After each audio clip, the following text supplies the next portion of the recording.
இனிய வணக்கம் உறவுகளே. உலகெங்கும் வாழும் அனைவரையும் உலக மன்னல் அன்புடன் வரவேற்கின்றது. இன்று நான் எடுத்த தலைப்பு, ஏற்கனவே நான் இதை பற்றி கருத்திருக்கின்றேன். அதாவது கனடியர்கள் நாட்டை விட்டு வெளியேற காரணமான 22 காரணங்கள். அது பகுதி ஒன்றில் 11 விடயங்களை பற்றி பார்த்திருந்தோம். இந்த பகுதியில் இன்னும் 11 விடயங்களை பற்றி ஆராய்வோமா? முதல் பகுதியில் வாழ்க்கை செலவுகள் மற்றும் வேலை பிரச்சனைகள் பார்த்தோம். இப்போது மீதமுள்ள 16 காரணங்களை பார்ப்போம். 12வதாக குடியேற்ற செயல்முறையில் சிக்கல்கள், நீண்ட நேரம் எடுக்கும் நடைமுறை பலருக்கு விரக்தியை ஏற்படுத்துகின்றது. 13 சமூக சேவைகளின் செலவு, மூத்தோர் எண்ணிக்கை அதிகரிப்பதால் வரி சுமை இளம் தலைமுறையினருக்கு விடுகின்றது. 14வது கலாச்சார அனுபவ தேடல், பலர் புதிய கலாச்சாரம் மற்றும் வாழ்க்கை முறைகளை அனுபவிக்க விரும்புகின்றார்கள். 15 வெளிநாடுகளில் சிறந்த ஓய்வு வாழ்க்கை, மெக்சிகோ, போர்த்துகல், தாய்லாந்து போன்ற நாடுகள் ஓய்வு பெற்றவர்களுக்கு ஈர்ப்பாக உள்ளன. 16வதாக அரசியல் மற்றும் சமூக அதிருப்தி, அரசு கொள்கைகள் மற்றும் சுதந்திரம் குறித்த கவலைகள் மக்கள் வெளியேற காரணமாக இருக்கின்றன. 17வதாக தொழில் மற்றும் முதலீட்டு வாய்ப்புகள், குறைந்த வரி மற்றும் எளிதான விதிமுறைகள், குறைந்த செலவு உள்ள நாடுகள் தொழில் முனைவோரை ஈர்க்கின்றன. 18வதாக குடும்பம் அருகில் இருக்க விருப்பம், பலர் குடும்பத்துடன் இருக்க தங்கள் சொந்த நாடுகளுக்கு திரும்புகின்றார்கள். 19வதாக போக்குவரத்து செலவுகள், கார் இன்சூரன்ஸ், பப்ளிக் டிரான்ஸ்போர்ட் செலவுகள் அதிகம். அடுத்ததாக 20 உணவு மற்றும் மளிகை விலை, உணவுப் பொருட்களின் விலை கனடாவில் மிக அதிகமாக உள்ளது. 21 ரிமோட் ஒர்க் வாய்ப்புகள், ஆன்லைன் வேலைகள் குறைந்த செலவு நாடுகளில் வாழ அனுமதிக்கின்றன. 22வதாக கல்வி முறை மீதான அதிருப்தி, பள்ளி தரம் மற்றும் வகுப்பறை பிரச்சனைகள் குடும்பங்களை வெளியேற வைக்கின்றன. முடிவுரை, கனடா சிறந்த நாடு என்றாலும் பலருக்கு வாழ்க்கை எளிதாகவும் குறைந்த செலவோடும் வேறு வெளிநாடுகளில் கிடைக்கிறது. இதுவே கனடியர்கள் வெளியேறுவதற்கான முக்கிய காரணங்களாகும். இங்கு நாங்கள் பார்த்த பகுதி 1, பகுதி 2 சில விடயங்களை நான் தற்பொழுது உங்களுக்கு ஒரு சின்ன விளக்கமாக தர இருக்கின்றேன். 21 இதில் கனடா வாழ்க்கை பள்ளிக்கூடத்தில் பள்ளித்தரம் மற்றும் வகுப்பறை பிரச்சனைகள் இவைகள் போன்று இங்கு வெளிநாட்டிலிருந்து படித்து பட்டம் பெற்றவர்கள் இங்கு வந்து வேலை செய்ய முடியாது. வேலை செய்வர்களாக இருந்தால் அவர்கள் பரீட்சை எடுத்து அது சித்தி எய்த பின்னர் தான் அவர்கள் அந்த தொழிலில், அந்த அனுபவமான தொழில் செய்ய முடியும். முதலாம். அதே நேரத்தில் சில நாடுகளில் இருந்து வருவர்களுக்கு உடனடியாக வேலை கொடுக்கின்றார்கள். இது ஒன்று. மற்றது, இந்த 22 காரணங்களில் ஒன்று நாங்கள் பார்த்திருக்கின்றோம், அரசியல் சம்பந்தப்பட்ட ஒரு விடயங்கள். அதாவது அரசியல் அவர்களது முறை சில நாடுகளுக்கு சாதகமாகவும் சில நாடுகளுக்கு சாதகம் இல்லாமலும் இருக்கின்றது.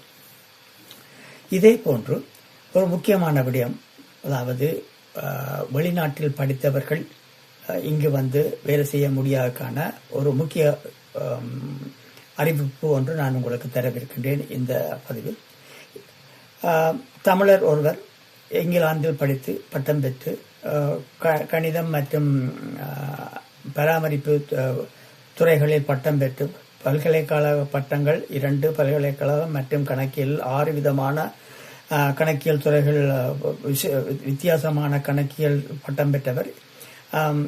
கணக்கியலாக இருந்தவர், வருமான வரி செய்தவர் மற்றும் பேராசிரியராகவும் இருந்தவர். கனடாவுக்கு வந்து வேலை செய்ய முடியாமல் கஷ்டப்பட்டு கடைசியில் அவர் பொறுக்க முடியாது கனடிய அரசாங்கத்துக்கு எதிராக ஒரு வழக்கு தொடர்ந்தார்.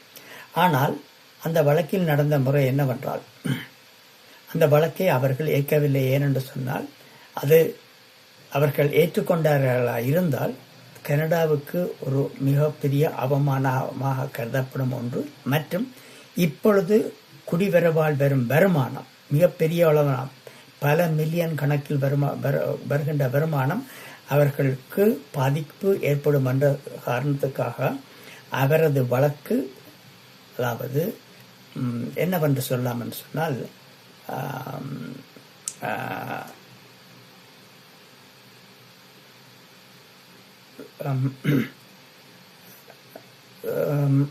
ஒரு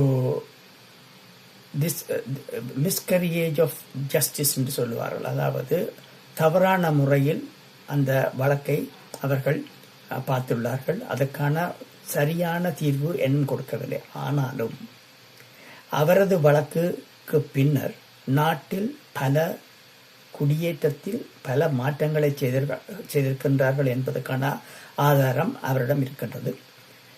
அது 2001ஆம் ஆண்டிலிருந்து அதுக்கான மாற்றங்கள் ஏற்பட்டிருக்கின்றன. நான் சொல்ல வருவது என்னவென்றால், அதாவது வெளிநாட்டில் படித்தவர்கள், அதாவது ஃபாரின் கிரெடென்ஷியல், அதாவது தகவல்களை இங்கு அக்செப்ட் பண்ண முடியாது என்று சொன்னவர்கள் இவ்வளவு காலம் கனடாவில் இல்லாத ஒன்றை, அதாவது இன்று வரை, அதாவது குடியேற்றத்தை துவங்கி இன்று வரை கனடாவில் இல்லாத ஒரு புதுவிதமான அமைப்பொன்றை 2006ஆம் ஆண்டில், இவரது வழக்குக்கு பின்னர் 2006ஆம் ஆண்டில் நவம்பர் மாதம் 26ஆம் தேதி கனடாவில் உள்ள பல மாகாணங்களில் 300 சென்டர்கள் அமைத்து அந்த ஒவ்வொரு சென்டர்களுக்கும் 3 மில்லியன் தொகையாக கொடுத்து செயற்பட அதற்கான தீர்வு காண முயன்றார்கள். ஆனால் அந்த முயற்சி பலிக்கவில்லை.